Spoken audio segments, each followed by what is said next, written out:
Məncə hamı ürəyindən keçəni desəydi, onun belə tüstüsü olsaydı, gözü görməzdi. Biz bilirik kim ürəyindən gələni deyir, kim texniki deyir. Allah hamını ürəyinə görə versin. Ürəyinə görə. Bu duaya da hamı amin deyə bilmir abi. Amin. Qəşəng cavab verdiniz. Özümə ləzzətli bir dəqiqə keçməli gəlsin. Ya gördünüz. Sonra deyirsiniz ki, belə. Mən ona nə dedim? Bax sakit qaldım. Olar. Məsələn deyir ki, mən ürəyim kimə istəyir meyxana öyrədə bilərəm. Bunu deyən adam özü heç meyxana deyə bilmir. Özün deyirsən ki, sən ya qardaşım, sən nə demisən niyə bu günə kimi belə nə qəşəng danışıram. Ay Allah bu günlər mən meyxananın müdafiə naziri deyirlər.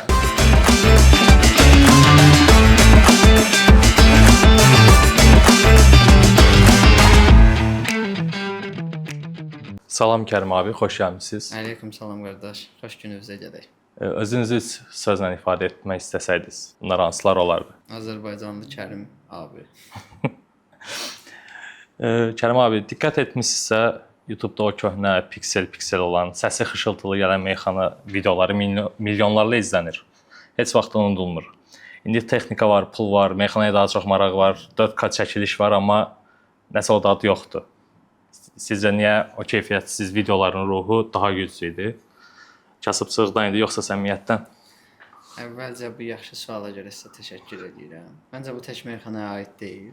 Ümumiyyətlə insanların zaman-zaman keçmişi özləmək deyə bir, keçmiş üçün darıxmaq deyə bir fitrətində var. Çünki məsələn biz uşaq olanda bizim atalarımız deyirlər ki, o vaxt belə deyildi. İndi də biz böyümüşük, biz deyirik o vaxt belə deyildi. Ola bilər ki, 30 il sonrakı insanlar da yəni bizim övladlarımız 40 il sonra bu günlər üçün desinlər ki, o vaxt belə deyildi. Həmişə insanın keçmiş üçün darıxma. Çünki gələcəyi bilmirik, keçmişi bilirik. İndi ilə keçmişi müqayisə edib biraz ora üçün darıxa bilirik. Bu insanın fitrətində var. Yəni sırf meyxanaya aid deyil, sadəcə meyxanaya da yansıyır. Meyxanada isə bu sualın cavabı necə olar? Meyxana deyəndən sayı çoxalır. Sayı çoxaldıqca da avtomatik olaraq bu keyfiyyətə təsir edir. Kəmiyyət həmişə keyfiyyətə təsir edir. Ona görə biz həmin o səmimi məclisləri bir yerə gətirə bilmirik. Əvvəl az idi şair, meyxanaçı və bir-birlərinə səmimi idi. İndi çoxalıb, çoxdur və artıq həmin o ülvi hisslər yoxdur hamısı ilə, hamının bir-birinin arasında. Çoxdur deyə. Bir var 10 nəfərlik bir komanda olsun, 20 nəfərlik bir komanda olsun, bir var 300 nəfərlik bir olsun. Artıq 300 nəfərin hamısı bir-biri ilə can bir qəlb ola bilməz. Avtomatik olaraq biz də bunu məclislərdə, meydanlarda görürük. Məsələn, əvvəl hətta bu dövrü mən də görmüşəm. Toy bitəndən sonra və hər hansısa bir yığıncaq tədbir bitəndən sonra biz meyxanaçılar gedib bir yerdə otururduq. Artıq bu azalıb. Artıq toy bitəndən sonra məsələn mən başqa yerə gedirəm, digər meyxanadayım başqa yerə gedir. Yəni biz iş yoldaşına çevrildik. Əvvəl fikirləşirəm ki, meyxanaçılar daha çox dost idi, nəinki indi. İndi bir balaca iş yoldaşı olmağa başlamışıq. Yəni ümid edirəm ki, suala hardasa cavab verə bildim. Təbii ki.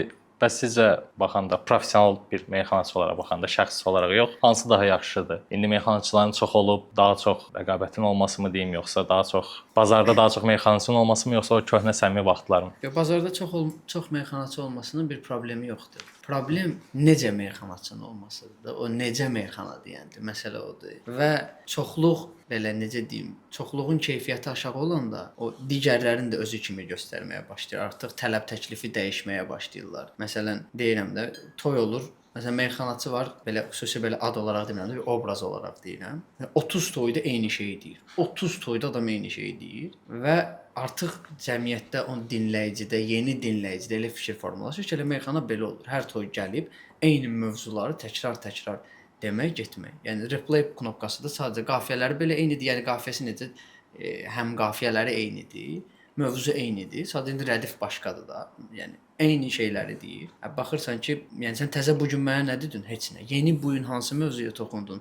Hansı mövzunu yeni formada belə nəzmə çəkdin heç birin? Gələn toyda, digər toyda və o qədər bu elə bil tozlanma gedir, tozlaşır belə yığılır, daşlaşır və belə qəbul olunur ki, sanki elə meyxana belə olmalıdır. Meyxana bədahətən deyilən sənətdir. Yerinə görə mövzuya yanaşmaların fərqli olmalıdır. Məsələn, mən indi biraz belə mənəmlik mənə yad şeydir. Mən adətən müsahibə verəndə də başqa adamların nümunələrindən danışıram. Adətən görsən mənim özümə rəy gəlir ki, bu deyir, nə meyxana deyir özü. Yəni o insanın belə problem deyil o rəydə. Yəni insanlar hamı məni sevə bilməz, hamı mənim haqqında yüksək fikirdə ola bilməz. Lakin bunu deyən adam Baxırsan ki, sən kimi bəyənirsən, sənin bəyəndiyin meyxanadır. Sən 3 dənə mövzu var. Sən təkrar 20 il, 20 ildə demir, 5 ildə, 7 ildə, 8 ildə bu mövzulara qulaq asırsan. Mən təzə bir şey deyəndə sənin filtrindən keçmir o. Sən deyirsən ki, bu nə deyib? Belə söz niyə deyilir bu? Meyxana dili ilə deyirlər.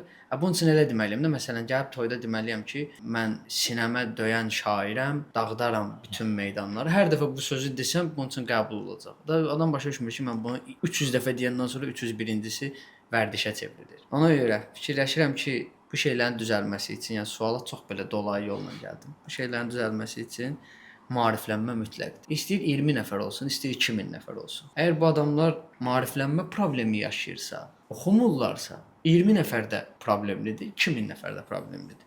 Çoxalmasında bir dərd yoxdur. Sadəcə yaxşı formada çoxalsınlar. Meyxanadan adam gördüyü işdən pul qazanmalıdır. Bəli. Amma bu pulu qazananda biraz da sənətli fikirləşməlisən. Yəni mən gəldim, hər dəfə standart bu evi tikdim, getdim olmasın. Təzə, nə bilim, naxışlar öyrən, təzə bir mühəndisliyi bir başqa bir pəncərədən bax ki, başqa necə tikmək olar bu evi, necə gözəl eləmək olar. Hər dəfə eyni şeyi tikdim, pul qazandım, sən tarixdə qalmayacaqsan. Sən heç kim, sən ölüb gedəndən sonra yaddan çıxacaqsan. Ya da qalacaqsan xruşovkalar kimi. Ay sağ ol. Yəni amma hər dəfə yeni bir şey tikə bilsən, səni meyxana həmişə xatırlayacaq. Ona görə meyxana görürük indi məsələn kimləri xatırlayır, kimləri xatırlamır. Xatırladığı adamlar öz fırçaları, öz rəngləri olub deyə xatırlanırlar. Nə qəşəng cümlə idi o. Xoşuma gəldi.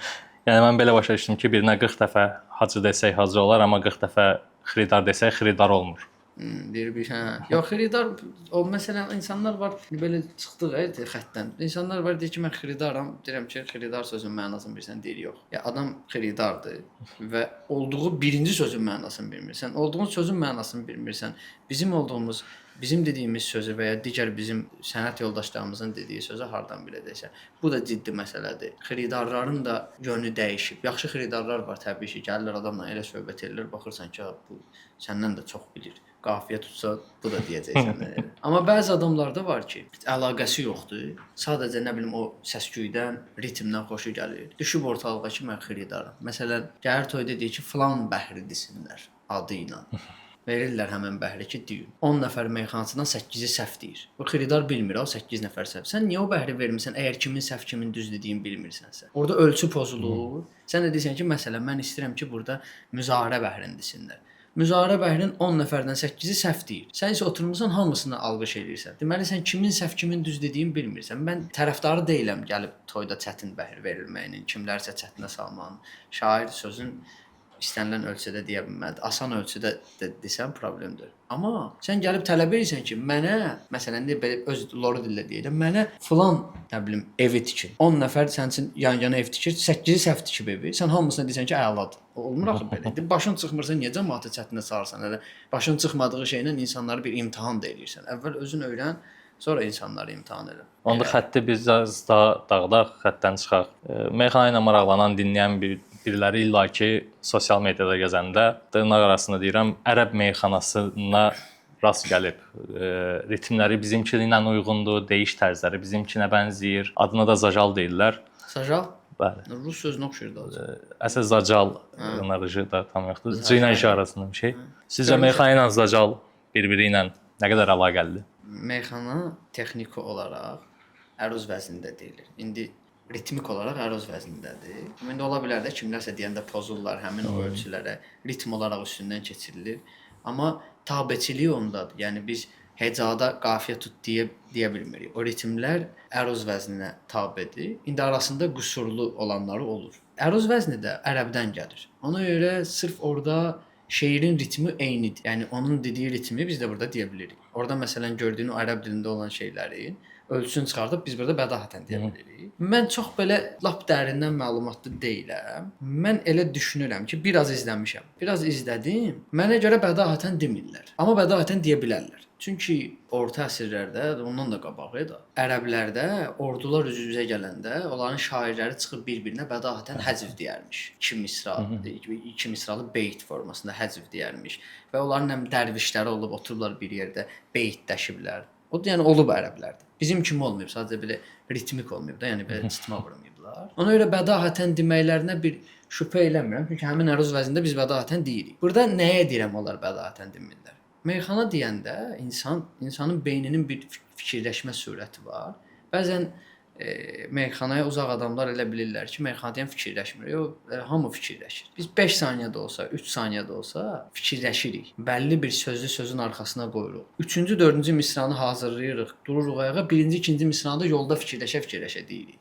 Yəni o fikirləşilir. Fikirləşmədən deyilsə çox biabırçı şeylər çıxar ortaya. İnsan ona qadir deyil ki, o boyda sürəti qarşılaya bilsin. Orda isə necədir? Biri bənd deyib qurtarır, dərhal o biri bəndə girir. Bu çox nadirən ola bilər də. Yəni sən qabaqcadan hazır olasan ki, məncə bu mövzunu deyəcək, mən də ona bununla cavab verəcəm. Məsələn, Allah rəhmət eləsin, Məşəd baba o şeyi çox yaxşı eləyirdi, pas atırdı meyxanada yəni. Elə bir dənə pas atırdı ki, onu verəcəm, bu da cavabında mənə dəniz deyəcək. İndi bunun başqa cavabı yoxdur. Mən də dənizə cavab deyəcəm. Məşəd baba onu çox master şəkildə eləyirdi. Allah rəhmət eləsin, dəyərli ustad olub. Bu fikirləşəsən ki, məsələn, bu tutaq ki, ona bir dənə nəsə belə yem atıb ki, bu falan cavabı versin, o da onu desin. O da deyir. Dayanmadan adamlar 1 saniyədən bir uzun ölçülərdə bir-birləri ilə dəyişirlər. Mən elə başa düşdüm ki, bu hazırlıqlı bir şeydir. Amma ritmik olaraq meyxanaya çox oxşardır. Kəşf eləyə bilsələr bəlkə də, yəni məhz biz necə eləyiriksə, o formada kəşf eləyə bilsələr, onlar niyə olmasın? Mən də sizin kimi fikirləşirəm, çünki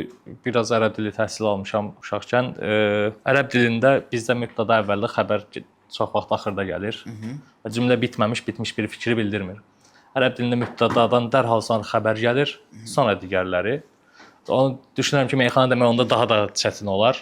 Çünki artıq öz dilini bilən adam üçün rahatdır. Məsələn, mən rus dilini bilirəm. Yəni bu bir nailiyyət deyil, sadəcə bir informasiya olaraq deyirəm. Bəzi adamlar deyir ki, nə olsun, rus dilini bilsən? Qardaş, informasiya verirəm də. Yəni mənim adını gözlərim yaşıldır. Yəni bu nailiyyət deyil, bu informasiyadır. Rus dilini bilirəm və rus dilində meyxana da deyə bilirəm. Düzdür, bunu Azərbaycan dili kimi sürətdə eləyə bilmirəm. Amma rus dilində meyxana deyə bilirəm. Əməli başlı bənd fikirləşə bilirəm. Texniki olaraq, qrammatik olaraq da düppədüz deyirəm. Amma rus dili Azərbaycan dilindən o məhz əruz vəzni baxımından daha çətindir. Çünki rus dili yatmır əruzun dilinə yatmır. Biraz çətindir. Amma demək olur. Fikirləşirəm ki, bir dili bilən adam və ritmi hiss edən adam həmən dildə meyxana deyə bilər. Onu lap indi bilmirəm də, elə dili var ki, nəmdir bəlkə bu balarının söhbəti olmasın. Çin dili bəlkə lap çətindir. İndi demək olmur, onu bilmirəm. Bəs maraqlı gəldi. Sizcə bir gün biz meyxananı eksport eləyə bilərik Türkiyəyə? Məsələn, türk dilində meyxana necə səslənərdi sizcə? Məncə türk dilində meyxana demək elə də çətin deyil. Axı türk dili Çətin bizim deyil, dilimizdə qulağa çox şey dili gəlir. bir də deyəsən. Bir dənə vardı, nəsə bir aynesdə deyilmişdi deyəsən. Mərhaba dostum, mərhaba, nəsə belə bir şey demişdilər.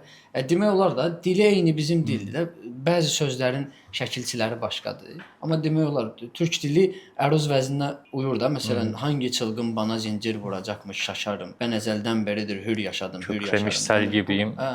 Bu rəməl bəhridir də.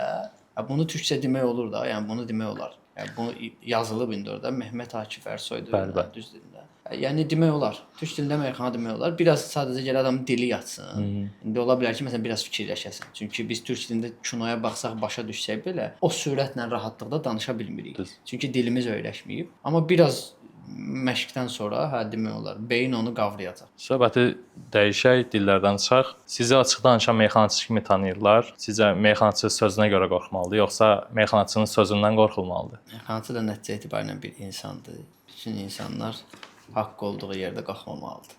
İstəyirsən sözün olsun, istəyir sözün olmasın. Əsas gərək düz olasın. Düz olandan sonra ola bilər ki, meyxanaçının sözü yaxşı olsun, amma həmən yerdə düzgün olmayan mövqedə olsun. Orada həmən meyxanaçı qorxmalıdır. Amma əgər haqq tərəfdəsənsə, sözün olmasa da qorxma. Yəni belə. Bəs neçəsi haqqı deyir və yaxud da fikirləşdiyini deyə bilir. Fikirləşdiyini deyə bilir, ürəyindən gələni. Deyir, Hüseyn Arifin bir dənə şeiri var. İndi onu gətirib uyğunlaşdıracam bura. Deyir, yaxşı ki, həsrətin tüstüsü yoxdur. Göz gözü görməzdi yer kürəsində. Yəni insanlar o qədər həsrət çəkir, onun tüstüsü olsaydı dünyada hər yer duman olardı. Məncə hamı ürəyindən keçəni desəydi, onun belə tüstüsü olsaydı göz gözü görməzdi. Biz bilirik kim ürəyindən gələni deyir, kim texniki deyir.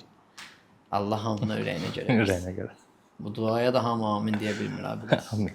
Meyxana deyərkən eyni anda həm qafiyəni, həm mənanı, həm də ritmi qorumaq lazımdır. Bu üç komponentdən hansı beyində daha tez formalaşır? Məncə onlar üçü də eyni vaxtda gedir. Ritm, elə bu avtomobil mühərriki kimi düşünün də. Bütün şeylər eyni vaxtda işləyir və biz onu bəlli bir yerdən sonra kontrol eləmirik. Ritm beynin yəqin ki başqa bir hissəsində gedir. Buna bir elmi izahım yoxdur.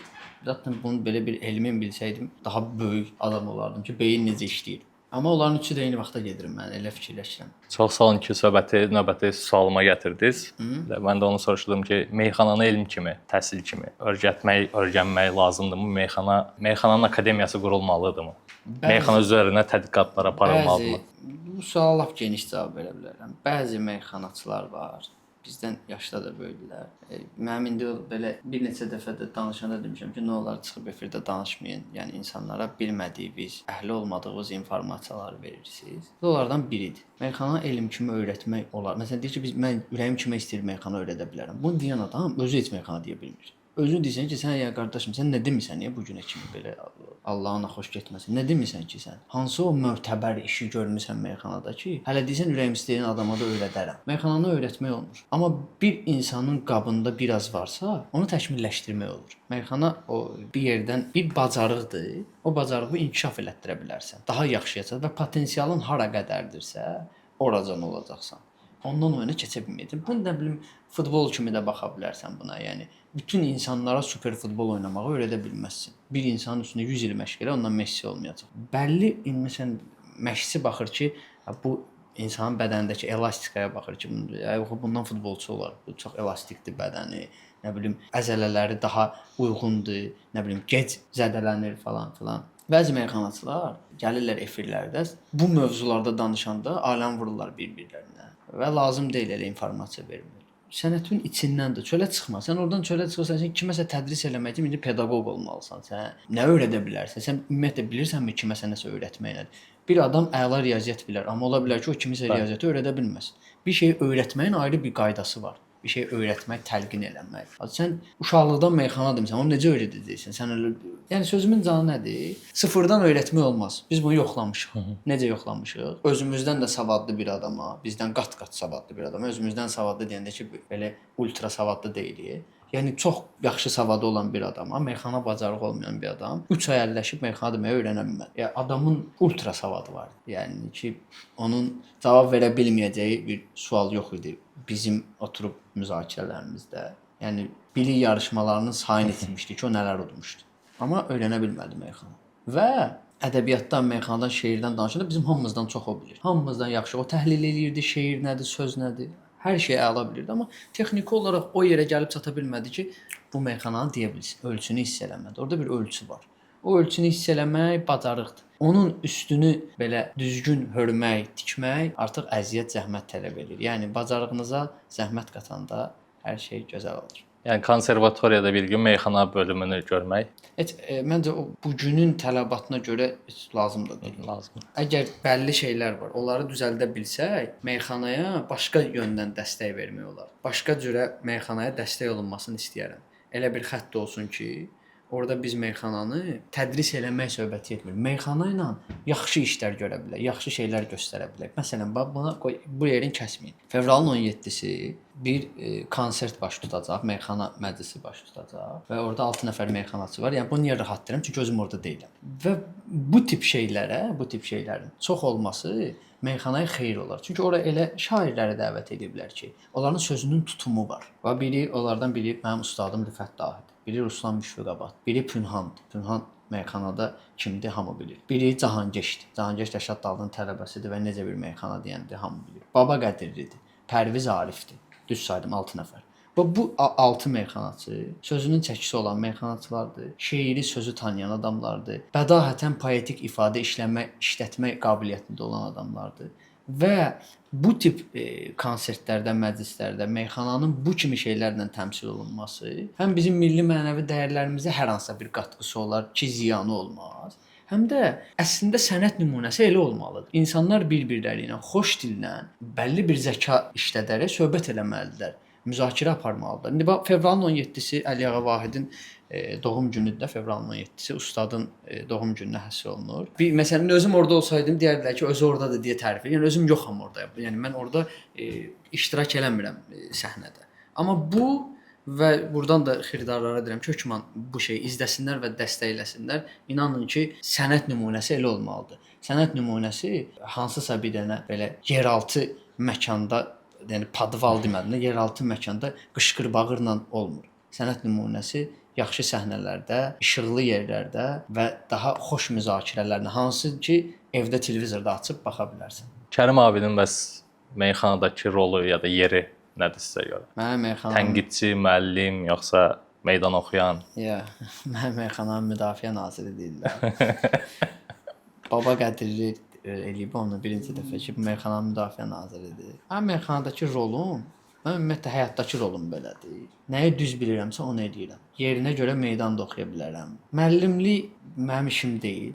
Mən fikirləşmirəm ki, mən kimlərəsə nəsə öyrətməliyəm və ya öyrətmək iqtidarındayam və ya belə bir səlahiyyətim var. Bəzi adamlar elə bir səlahiyyəti olmadan sənə nəsə öyrətmək istəyirlər. De görsən yığır, uzaq adamdır. Yığır sənə məsləhət verir telefonda. Yəni zəngdə adı çıxmayıb da telefonda. Nömrəsi düşüb götürmüsən ki, salam kimdir? Mənə falan kəs. Baş oyunları gördüm, sən falan efirdə danışırdın, o belə yox, belə demək lazım idi. Sən səndən məsləhət almamışıq, niyə məsləhət verirsən? Mən o adam deyiləm ki, məsələn məndən istəmədiyi halda, məndən biri gələr fikrimi soruşar deyərəm. Öyrətmək biraz belə bizə aşan məsələlərdir. Hələ o yaşa çatmamışam. Olur ya, bəzən görsən belə. Məsələn, mən də özüm meyxana yarışındayam hal-hazırda. Martda da duelimdir qardaşlar baxarsınız. Birini unutmuşam, növbəti. Başqa yarışlara bəzən olub ki, mənim münsif çağırıblar. Əgər yanılmıramsa Cahangişdi də dəvət etmişdilər. Birinci Cahangişdi dəvət etmişdilər. O yox demişdi. Sonra mən dedim, qardaşım, mənim yəni bizdən yaşda böyüyünə qədər şair, meyxanaçı var. Siz onları dəvət edin də. Bizə düş. Belə sənin deyir başını çıxaraq meyxana. Amma bildim, mənim başımın çıxmağı o demək deyil ki, mən gəlib bu işi icra eləməliyəm. Başım çıxmaq ayrı şeydir. İndi orada gələcək məndən 5 yaş, 6 yaş böyük bir meyxanaçı oturacaq. Biraz etik normalar pozulur axı. Biraz belə o ki, sən falan sözü səhv dedin falan şey istədin. Mənim meyxanadakı rolum həyatdakı rolumdan eyni. Mən həyatda necəyəmsə, meyxanada da eləyəm və burada bunu təkəbbürlü kimi də qəbul edə bilərsiniz. Amma Allaha təkəbbürlü tərəfindən demirəm, də özümdən razılıq kimi demirəm. Meyxanada 10 nəfər belə adam var ki, həyatda necədir, meyxanada da elədir. Onlardan biri mənim və çox şadam. Çox sevinirəm ki, o degradasiyaya uğramaq deyirlər də. Ona uğramamışam. Necəyəm, elə də qalmışam. Özüm, yəni mən toyda belə eləyim. Mənim məsələn bütün toy klassik geyinəndə mən sport ayaqqabı ilə toya gedirəm, çünki mən beləyəm. Mən özümü dəyişmirəm. Özümü orada dəyişərəm ki, mənim elədiyim şey pis olar. Yəni ədəbsizlik olar, yəni hər hansısa bir narahatlıq doğurar. O halda bəli, o vaxt boynunun borcudur ki, insan cəmiyyətə uyğun hərəkət eləsin. Əgər mənim gördüyüm işin, attığım addımın cəmiyyətə, ətrafıma ziyanı yoxdursa, orada heç bir problem yoxdur. Mən meyxanada da rolum elədir. Necə var, elə də qalmaq. Sabahları məsələn, ağlıma nə gələcəksə, ürəyim necə istəyəcəksə, o cür davranacağam. Təbii ki, insanların hər kəsi nəzərə almaq şərti ilə. Allah rəvzə görə versin. Sağ olun, təşəkkür edirəm. Amin. Xəzər Lənkəranın sonu fərqli olsaydı, bugün bizim bir Qarabağımız daha olardı. Dünənləri Qarabağın möhtəşəm qələbəsini gördük. Təbrik edirəm Qarabağ azarkeşlərin və bütün Azərbaycan cəmiyyətinin, bütün Azərbaycanlıları. Çox möhtəşəm idi. Bilmirəm Xəzər Lənkəran qalsaydı ikinci Qarabağ olardı ya yox, amma əslində Qarabağ ikinci Xəzər Lənkəran olardı elə bir. Yox, elə deyib küçümsəmək olmaz. Yox. Yox, o məndə daha köhnə oldu. Yox, Qarabağ doğrudan Azərbaycan futbolu üçün elə böyük uğurlar gətirib ki, biz xəyal eləmirdik heç onu. Dedi ki, məsələn, görəsən Azərbaycanda nə vaxt hansısa komanda qrupa düşə bilər ki, mübahisəli idi. Ki, nə danışırsan, play-offda bir dənə komandalar gəlir. Yəni orada bizim üçün məsələ bitirdi, arzular bitirdi. Qarabağ bunu Azərbaycan üçün adiləşdirdi. Yəni Azərbaycanlılar artıq məsələn Qarabağla Chelsea ilə oyundan sonra udmadığı üçün Qarabağa təhənnə edən var. Deyirsən Chelsea-ni necə udmazsan? Zalım. Yəni insaf da dini yarısı. Xəzər Lənkəran qalsaydı Azərbaycan çempionatının rəqabəti daha yaxşı olardı. Fikirləşirəm ki, Qarabağa layiqli rəqib olardı. Çünki Xəzər Lənkəran dövründə Xəzər Lənkəran Qarabağla yaxşı mübarizə apardılar. Hətta biz Qarabağı məğlub elədiyimiz də olub. Qarabağ da özü Xəzər Lənkəran məğlub edib. Qalsaydı yaxşı rəqabəti olardı. Çempionatın ümumiyyətlə o Xəzər Lənkəranın çempionatı hala gətirmə şeyi var idi. Yəni çempionat bu gün necə deyim, bax məsələn, biz Lənkəranlıların hər şeyi belə rəng qatması var. Ki, girək ora səs-küy eləyir, rəng qataq da elə orada belə gözəl belə bayram havası yaradar. O məsələn mən də meyxanadayım da deyirəm yarışdayam. Mənim yerlilərim, əsasən yerlilərim düzdür, hər yerdən Azərbaycan hər yerindən bizə dəstək olurlar. Əsasən yerlilərim o qədər belə gəlirlər yarış günü kanala baxmağa, adama dəstək olurlar, motivasiya verirlər. İndi bir dənə fikir ki, bu Xəzər Lənkəran olanda necə olur? Xəzər Lənkəran Azərbaycan futboluna günəş. Bax Lənkəran stadionu yerləşir.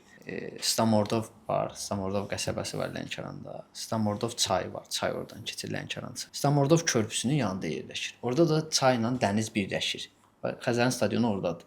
Çox belə bir nağıl var. Və Azərbaycan futboluna günəş həmin stadionun arxasından doğur. 100% belədir. Ola bilər ki, biz Avropada möhtəşəm uğurlar qazanmamışıq.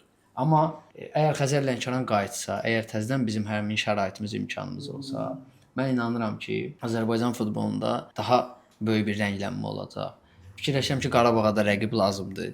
Çempionatda indi Neftçi bir yerə qədər, Zirə bir yerə qədər, Sabah bir yerə qədər. Qarabağ həqiqətən çox güclü komandadır. Qopub Azərbaycan futbolundan Qarabağ möhtəşəm futbol oynayır. Və fikirləş ki, Azərbaycanda 4-5 dənə belə bir komanda olsaydı ki, möhtəşəm futbol oynayır, artıq çempionatın səviyyəsi harda olacaqdı və biz daha maraqlı günlər yaşayardıq. Nəm axşam saat 7-dən sonra gedib baxmağa, stadionlarımız bomboşdur, gedib baxmağa bir şey olardı. Həm də biz Lənkəranlılar olaraq Xəzər Lənkəran üçün dəhşət darıxırıq. Yəni bu dəhşət bir şeydir. Siz təsəvvür eləyin, söhbət uzandırır. Yox, uzansın. Mən iddia edirəm ki, heç bir komandanın, yəni bu dəqiqə Azərbaycan komanda Xəzər Lənkəran qədər səhifəsi yoxdur. Amma Xəzər Lənkəran özü yoxdur. Komanda özü yoxdur. Nə bilim, TikTok olsun, Instagram olsun, Facebook olsun.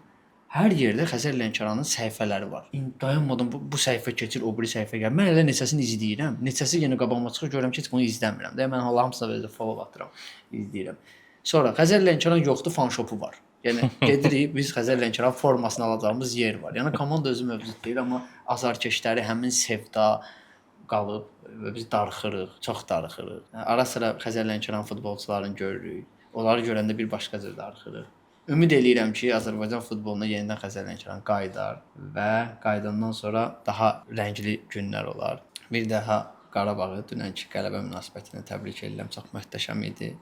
Ümumiyyətlə Qarabağ çox yaxşı futbol oynayır. Biz də bir daha Qarabağı təbrik edirik və ümid edirik ki, neçə Qarabağlar, neçə Xəzər Lənkəranlar Azərbaycan futboluna qazandırırlar. Bir də Neftçi ilə oyun üçün darıxmışıq da, yəni oyunların onun həyəcanı var idi. Biz 70 gün qalmış gün sayırdıq. Onlar da sayırdılar. Yəni Neftçi azarkeşlər bizdə. Məsələn, çempionat cədvəli çıxırdı avqustda. Xəzər Lənkəran nə bilim 11-ci turda Neftçi ilə oynayır. Hesablayırdıq məsələn atıram da indi bilmirəm. Nə bilim noyabrın 19-u oynayacaq. Başlayırdıq həmin günə artıq hazırlaşmağa ki, noyabrın 19-u bizim xüsusi günümüz var. Biz o birisi oyunlara da gedirdik. Noyabrın 19-u lap belə bütün stadion yamyaşıl edirdi hər yeri. Pankartlar, böyük nə bilim 3D pankart falan şeydi. Onu da deyim ki, mən o vaxtlar düzdür uşaq idim və Azərbaycanın şimal tərəflərindənəm. Amma mən özüm də Xəzər Lənkərana simpatiyam var idi. Xəzər Lənkəran azarkeşi idi. Ətrafımda da çoxları elə idi. Bu bölgəsəl deyildi. Artıq Xəzər Lənkəran Azərbaycan çempionat maraqlı olurdu valla. O komandalar da Lənkərana gələndə belə özləri o həmin həyəcanla gəlirdi ki, gedirik futbol abu havasına. Biz qonaq meydanlara da gedirdik. Yəni harda Xəzər harda oynayırsa, orada bizim azarkeşlər gedirdi. İndi təbii ki, Lənkəranda kimi 15 min adam getmirdi. Belə gedirdik. Bir dəfə deyəsən Gəncəyə 17-18 min adam getmişik qızıl oyuna. Bu da Qafqaz rekordudur. Yəni hələ Qafqazda qonaq meydana o qədər azarkeş getməyib. Çox sağ ol Kərim abi, gəldiniz, bizi qırmadınız. Ümid edirəm də hamıya maraqlı oldu. Mən də ümid edirəm. Yaxşı suallar hazırlamışdınız. Təşəkkür edirəm. Sizə işlərinizdə də uğurlar arzulayıram. Çox qəşəng studiyamız var. Çox sağ ol. Sağ ol. Təşəkkür edirəm.